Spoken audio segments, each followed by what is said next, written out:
Hello, this is Todd Rothstein of Great Falls Construction in Gorham, Maine, and I'm in Scarborough, ready to start a new fit-up for Goodwill of Northern New England. It's going to be a small distribution center off of Route 1 in the Hannaford Strip Mall.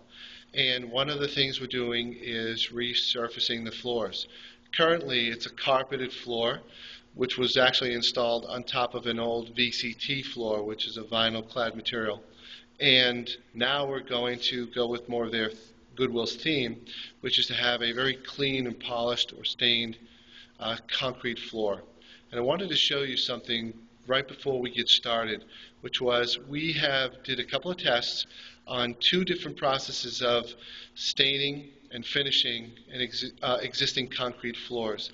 Something that you might be able to do if you had a large home, if you had a basement or garage that you wanted to do this work for, or if you had a store or a project that needed this in a commercial application. So what we've done is we've taken a 3-foot, actually it's a 5-foot, 4-foot, by 4-foot square in two places, and you can see that there's a slight difference in the two samples areas. What we've done is, in this application, you've got we've taken the carpet, we've taken the VCT, and we've removed the mastic, which is the adhesive that held the old VCT squares in place. We've used a grinder to grind it down to the concrete. In this process, which is a polished concrete, we take the concrete, grind it down pretty far until you'll see it's fairly porous. Well, it began to be porous. You'll see some of the aggregate stone starting to come through. In this application, we take stain, and then we take an emulsifier, which is a hardener, and then we start to polish it and try to get at that shine.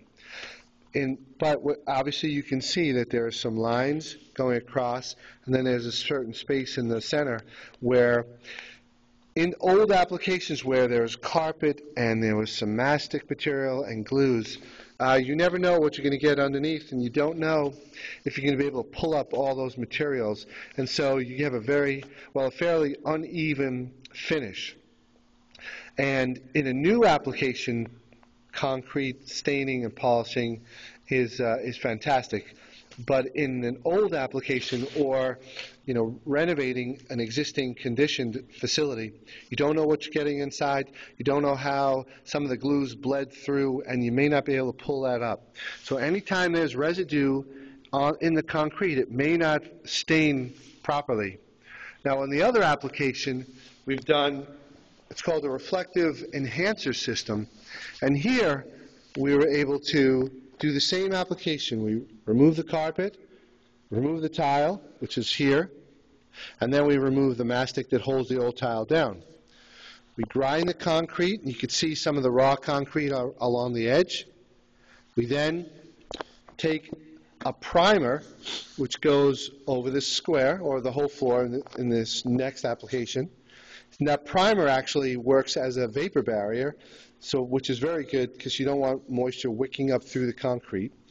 And then on top of that, once the primer is dried, you would put your stain, and then on top of the stain, you have a polyurethane coating, and you have a very shiny system on top of this floor. And you could tell you would have you have your lines there where the old tiles were installed. Now, when you put the stain blocker on top, it really does mask quite a bit of the old imperfections, and you get a truer finish. And the goal is to basically give a nice clean finish throughout the whole store. And also, there are some really nice opportunities of mixing colors, and that's what we're going to probably do moving forward. I've got just an inside page of a couple of brochures from this product, of this reflective product, where you can you can mix and match geometric shapes. You can just also work on just mixing, matching colors and get a really sharp finish. And so we're going to probably work on some combination with the team from Goodwill, but I wanted to just show you of just a new product that's really coming about. And you'll see a lot of opportunities in commercial and residential applications of a concrete finish. I just want to give you that heads up. So next time you come to Goodwill, in probably about 30 days, in the Gorham area, in the Falmouth area, Scarborough area, you will see the new distribution center, and it is number 17 at Hannaford Drive off of Route 1 in Scarborough, Maine. And again, this is Todd Rothstein of Great Falls Construction. Thank you, and have a good day.